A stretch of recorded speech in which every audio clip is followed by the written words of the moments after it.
Siguro po, maaring sa ibang bagay, mas maraming nalalaman ang aking mga kasamang senador, pero pag pinag-usapan po natin ang mga kriminal dito sa bayan natin, ako po ang magsasabi sa inyo, napakadami na pong kriminal sa atin na walang puso, ang mga halang ang kaluluwa. Napag-usapan po natin ang mga biktima ng sinasabing war on drugs, pero hindi po natin napag-usapan ang mga biktima ng mga durugista. Kung paano pinapatay ang kanilang mga anak, pinapatay ang kanilang mga asawa, pinapatay ang kanilang kapitbahay. Kung paano sinira ng droga ang mga buhay ng mga pamilya ng OFW. Kung paano po sa loob mismo ng Bilibid, kung saan po ako nakulong ng 3 taon at ginawa ko pang pelikula ito. Ang pangalan po ng pelikula, maaari niyo pong panoorin, Hari ng Selda. Dito po ay binunyag ko na sa loob mismo ng Bilibid ay nagluluto ng shabu. 1998 po yun. Kung bibilangin po natin yung taon na yun, hanggang sa dumating ang Iron Man, ilang taon po yun.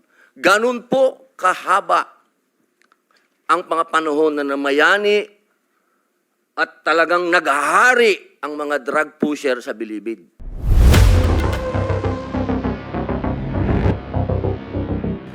Isa pong pagbati ng kapayapaan sa inyong lahat. Unang-una po sa amin pong tagapangulo, Senate Blue Ribbon Committee, Pinunong Minoria, Aquilino Coco Pimentel III. Mga magandang umaga po.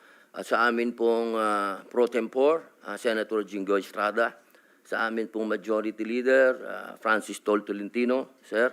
At sa amin pong Deputy Minority Floor Leader, Senator Risa Hontiveros. At siyempre po, sa amin pong pinakamatigas na senador, Senator Bato de la Rosa. At sa amin pong malasakit King, Senator Go. At sa lahat po ng mga bisita. At siyempre po sa Iron Man, ang hinahangaan po naming pinakamagaling na Pangulo ng Pilipinas, PRRD, Digong, Mayor. Isang magandang umaga po sa inyong lahat. Ako po ay nakikinig sa mga opening statement ng aking mga kasama. Sila po ay mga batikan na senador, mga abogado, mga kilala na po na nagbibigay ng point of view sa legal na usapin. Ang akin pong pahayag ay naratibo ng isang convicted criminal. Ako po ay convicted. Ako po ay nakulong. Ako po ay nabuhay kasama ang mga kriminal sa Bilibid. At kilala ko po ang underworld. Siguro po, maaring sa ibang bagay, mas maraming nalalaman ang aking mga kasamang senador, pero pag pinag-usapan po natin ang mga kriminal dito sa bayan natin, ako po ang magsasabi sa inyo, napakadami na pong kriminal sa atin na walang puso, ang mga halang ang kaluluwa. Napag-usapan po natin ang mga biktima ng sinasabing war on drugs, pero hindi po natin napag-usapan ang mga biktima ng mga durugista. Kung paano pinapatay ang kanilang mga anak, pinapatay ang kanilang mga asawa, pinapatay ang kanilang kapitbahay. Kung paano sinira ng droga ang mga buhay ng mga pamilya ng OFW. Kung paano po sa loob mismo ng Bilibid, kung saan po ako nakulong ng 3 taon at ginawa ko pang pelikula ito. Ang pangalan po ng pelikula, maaari niyo pong panoorin, Hari ng Selda. Dito po ay binunyag ko na sa loob mismo ng Bilibid ay nagluluto ng shabu. 1998 po yun. Kung bibilangin po natin yung taon na yun, hanggang sa dumating ang Iron Man, ilang taon po yun. Ganun po kahaba ang mga panahon na namayani at talagang naghahari ang mga drug pusher sa Bilibid. Alam niyo po, mga mahal kong kababayan, wala po, totoo po. Ang kamatayan ng buhay ng isang tao ay yan po ay bigay ng Diyos. Yan po ay kayamanan, yan po ay regalo sa atin ng Diyos. Pero, mga mahal kong kababayan, ang ating pong bayan ay nasa bingit ng napakalaking kapahamakan. Kung hindi po tatitindig ang ating kapulisan, kung hindi po tatayo ang ating mga law enforcement, tayo po ay tatalunin ng mga sindikatong nag-ahari na nagluluto na ng mga droga kung saan-saan.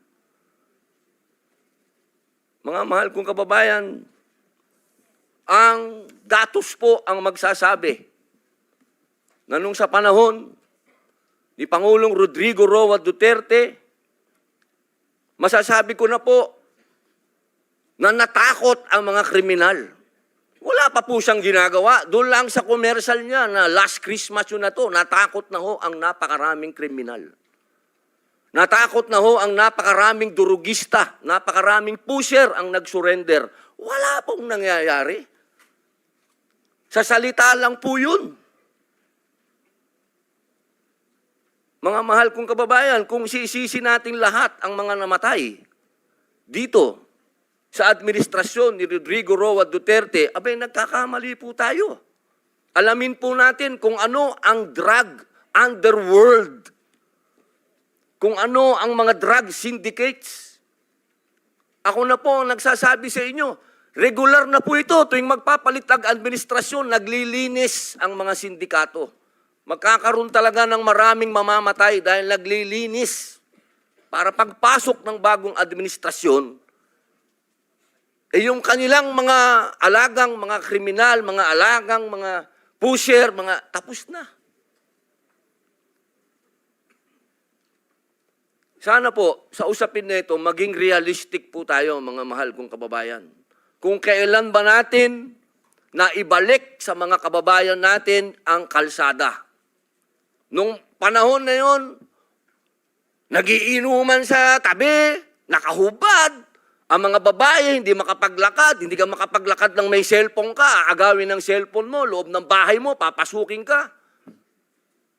Mga kababayan naman, huwag naman nating haluan ng politika ito. May mga bagay dito sa mundo na kailangan maging realidad tayo. Buong mundo, problema ang droga. Kung walang tatayo para lumaban dito, paano na ang kinabukasan ng mga anak natin? Paano na ang kinabukasan ng bayan natin? Kaya sana po ang inihiling ko sa lahat dito sa pagdinig na ito, iwasan ng politika at tingnan po natin kung saan talaga tayo tutungo ang bayan natin.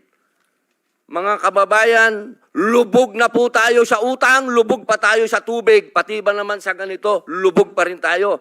Yun lamang po, maraming salamat po.